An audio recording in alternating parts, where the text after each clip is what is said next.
Homeopathic દવાનું સંશોધન કરનારા હનુમાન ભક્તો મૃત્યુ ગયા પામ્યા પછી એની કબર ઉપર એક લેખ લખવામાં આવ્યો હતો, હું કાંઈ પશુનું જેમ જીવન જીવો નથી, હું કાંઈ આળસુ બની બેફામ જીવન જીવો નથી, મેં તો ઘણાની આંખોના આંસુ લૂછ્યા છે, ઘણાની આંતડીઓ ઠારી છે, માટે હું તો મોજમાં જીવ્યો છું, મોજમાં મર્યો છું, માટે મારી પાછળ કોઈ શોક કરશો નહીં, મારે રાહે જેટલા જેટલા ચાલશો એ મોજમાં જીવી શકશો, મોજમાં મરી શકશો, માટે બાપ જેને મોજમાં જીવન મોજમાં મરવું હોય એ બીજાના ભલાઈનો વિચાર કરજો, બીજાની ભલાઈનો વિચાર કરશો, બીજાના સુખનો વિચાર કરશો.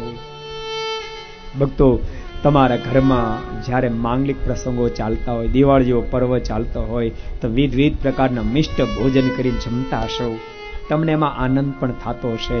પણ હું તો એમ કોઈ એકાદ ફેરે ટ્રાય તો કરો. તમારા ઘરની અંદર કામ કરનારી એ બાઈ અથવા તો ગાડીના ડ્રાઈવર તમે ઘરમાં મિષ્ટાન બનાવો ને ત્યારે 1 કિલો વધારે બનીને આપી તો જુઓ, અને પછી આનંદની અનુભૂતિ તો કરજો, આનંદની અનુભૂતિ તો કરજો.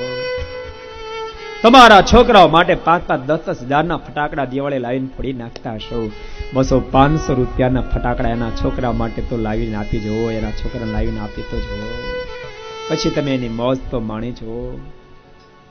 ક્યારેક તો ટ્રાય કરો, ક્યારેક તો ટ્રાય કરો. તમારા સંતાનો માટે 10-20 જોડી કપડાં તમે રાખતા હશો, ગરીબના સંતાનો માટે તમે એકાદ જોડી કપડાં આપી તો જો, એકાદ જોડી કપડાં આપી તો જો, એની મોજ તો માણી જો. બધાને કહું છું ભક્તો, આ મોજ માણવા માટે ઠાકોરજી આપણને માણસ બનાવ્યા છે, માણસ બનાવ્યા છે. એ વાતને જિંદગીમાં તમે ભૂલી નહીં જશો. એવું જીવન જીવ્યા હશો તો જ ભક્તો જીવવાની મજા આવશે, મરવાની પણ મજા આવશે. સાચું કહું, હું તો એમ માનું છું કથા મૃત્યુ સુધારવા માટે નથી, જીવન સુધારવા માટે છે. બાપ જીવન સુધરી જશે ને તો મૃત્યુ તો આપોઆપ સુધરી જશે.